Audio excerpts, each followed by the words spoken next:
வணக்கம்.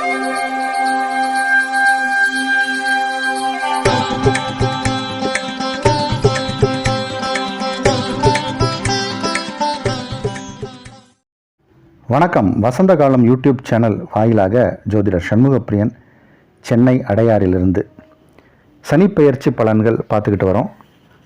அதில் இப்போ இந்த 2023 டிசம்பர் மாதம் 20ஆம் தேதி மாலை 5:30லிருந்து 6:30 மணிக்குள், சரியாக சொல்லணும்னா 6:24 மணி அளவில் மகரத்திலிருந்து சனி பகவான் கும்பராசிக்குள் பிரவேசிக்கிறார். சோபக்கிருது ஆண்டு மார்கழி மாதம் 4ஆம் தேதி மாலை நேரத்தில் வாக்கிய முறைப்படி, வாக்கிய பஞ்சாங்கத்தின் முறைப்படி இந்த சனிப்பெயர்ச்சி நடைபெறுகிறது. திருநள்ளாறில் இதுதான் அத்தன்டிக்காக இந்த டேட்டும் டைம் தான் கொடுத்துருக்காங்க. அதை தான் நம்ம எடுத்துக்கணும். நம்ம வசந்தகாலம் யூடியூப் சேனலில் வாக்கிய முறையை தான் ஃபாலோ பண்ணுறோம்.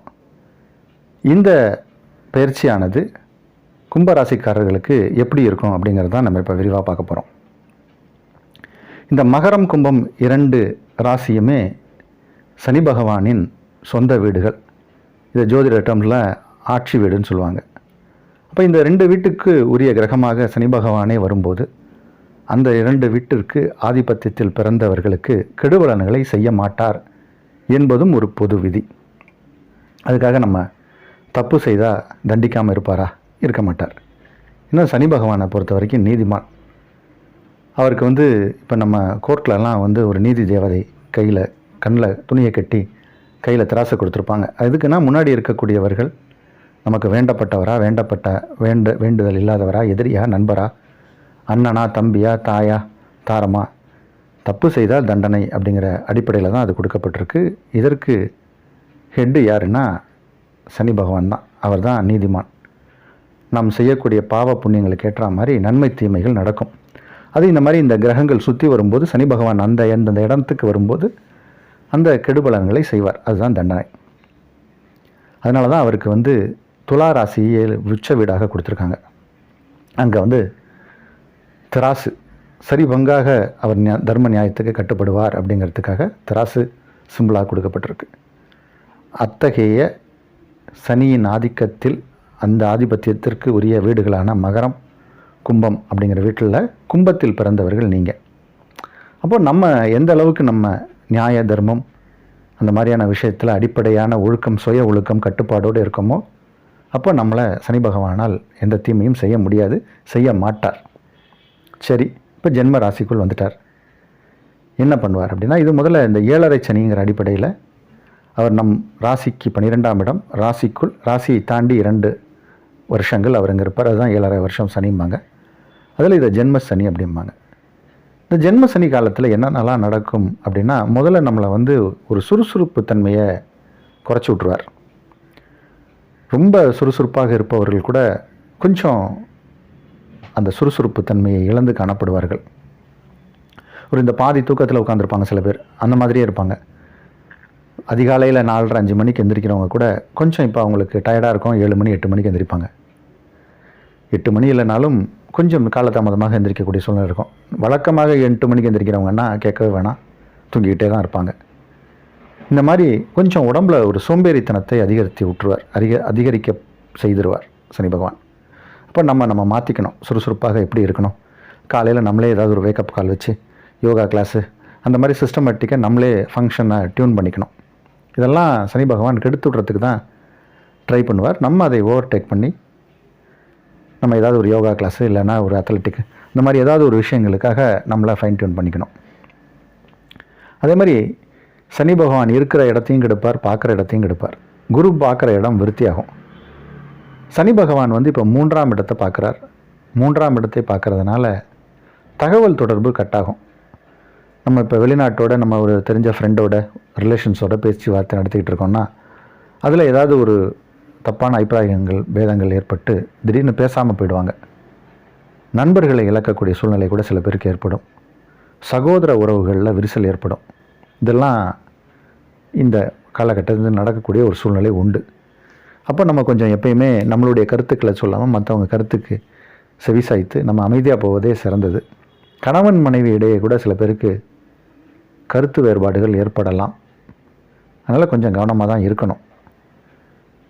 அதே மாதிரி நம்ம ஈகோ பார்த்து நான் பேச மாட்டேன், அம்மா வீட்டுக்கு போயிட்டா நான் உன்னை கூப்பிட மாட்டேன், இந்த மாதிரிலாம் இல்லாமல் கணவன் மனைவிக்குள்ளே ஒரு ஒற்றுமையை நிலைநாட்ட கற்றுக்கணும். சனி பகவான் இந்த இடத்துல இருக்கும்போது திருமணம் செய்யலாமா அப்படின்னா திருமணம் செய்யலாம்.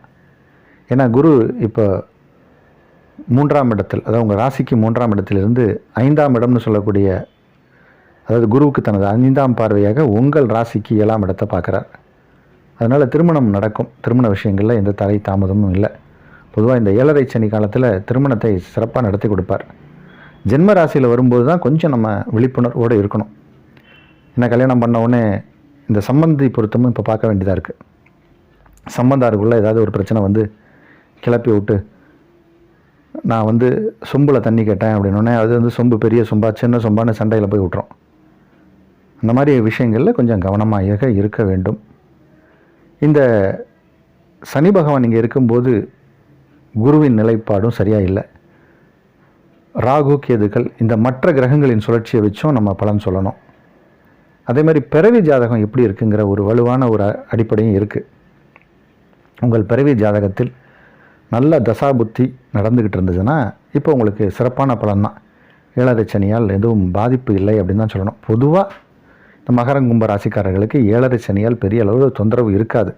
அதில் மட்டும் நம்ம அறுதிட்டு சொல்லலாம். இப்போ ஒரு மேஷ ராசியில் பிறந்தவர்களோ அல்லது விருச்சிக ராசியில் பிறந்தவர்களோ அல்லது சிம்ம ராசியில் பிறந்தவர்களுக்கோ இந்த 7.5 சனி, அஷ்டமச்சனி, கண்டகச்சனி, பாதச்சனி இந்த மாதிரி எந்த சனி வந்தாலும் விட்டு வைக்காது, உண்டு இல்லைன்னு ஆக்கிடும். ஆனால் இந்த மகரம், கும்பம், ரிஷபம், துலாம் ராசிக்காரர்களுக்கு பெரிய அளவில் பாதிப்பு இருக்காது என்பதில் அறுதிட்டு சொல்லலாம். அப்போது மாணவர்கள் படிப்பில் கொஞ்சம் தயக்கம் காட்டுவாங்க. பெற்றோர்கள் உங்கள் வீட்டில் கும்பராசியில் பிறந்த பிள்ளைகள் இருக்காங்கன்னா நம்ம பின்னாடி ஃபாலோ பண்ணிக்கிட்டே இருக்கணும். அதேமாதிரி இன்டர்வியூக்கு போகிற இளைஞர்களாக இருந்தால் இந்த கம்பெனியோட பெட்டர் கம்பெனி இன்னொன்று வரும்னு சொல்லிட்டு ரெஸ்யூம் அனுப்பாமல் விட்டுருவாங்க. அப்போ நம்ம பின்னாடி இருந்து யாராவது ஒருத்தங்க அவங்கள இயக்கிக்கிட்டே இருக்கணும். இந்த மாதிரியான விஷயங்கள்லாம் இருக்கும். இடம், நிலம், இந்த மாதிரியான பெரிய இன்வெஸ்ட்மெண்ட் பண்ணுற அந்த நடுத்தர வயதினர்களாக இருந்தீங்கன்னா இன்வெஸ்ட்மெண்ட்டை ஜாக்கிரதையாக தான் பண்ணணும். நம்மளை யாராவது ஏமாற்றுவாங்க.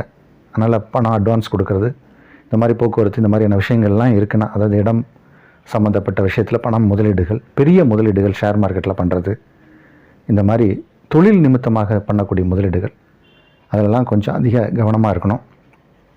செய்யாமல் இருப்பதே நல்லது. வேலை சுமை அதிகமாக இருக்கும். ஆனால் வேலையை போகக்கூடாது. அதாவது வேலைக்கு போகக்கூடாது, இல்லை வேலையை விட்டுறக்கூடாது. நமக்கு இப்போ திறமைசாலின்னு சொல்லி நம்ம வேறு வேலையை தேடுறோம், இந்த வேலையை குவிட் பண்ணிட்டு போகிறோம் அப்படின்னா திருப்பி வேலை கிடைக்காது. இருக்கும் வேலையில் ரொம்ப அமைதியாகவும் அடக்கமாகவும் இருந்து வேலை செஞ்சுட்டு சம்பள உயர்வு அதெல்லாம் தானாக வரும். இருக்கும் சம்பளம் எனக்கு பத்தலைனாலும் அதில் குடும்பம் நடத்த கற்றுக்கணும். அகலக்கால் வைக்கக்கூடாது. லோனு, இஎம்ஐ அந்த மாதிரியான விஷயங்களுக்கு போகக்கூடாது. இப்படிலாம் இருந்தோம்னா இந்த சனிப்பயிற்சியிலேருந்து நம்ம ஓரளவுக்கு தப்பித்து கொள்ளலாம். எப்படி இருந்தாலும் இது ஒரு நல்ல சனிப்பயிற்சி தான். ஏன்னா சனி பகவான் உங்களுக்கு நன்மையைத்தான் செய்வார். அதை மேலும் அதிகரித்து கொள்வதற்கு வாரந்தோறும் சனிக்கிழமைகளில் சனி பகவானுக்கு ஒரு நீல வஸ்திரம் சாத்தி எள்ளினால் எண்ணெய் ஏற்றி தீபம் போட்டு வணங்கி வருவதால் தோஷங்கள் வெகுவாக குறையும். சனிக்கிழமைகளில் கிரிவலம் வருவது மேலும் சிறப்பை தரும். இது ஒரு நல்ல சனி பயிற்சி.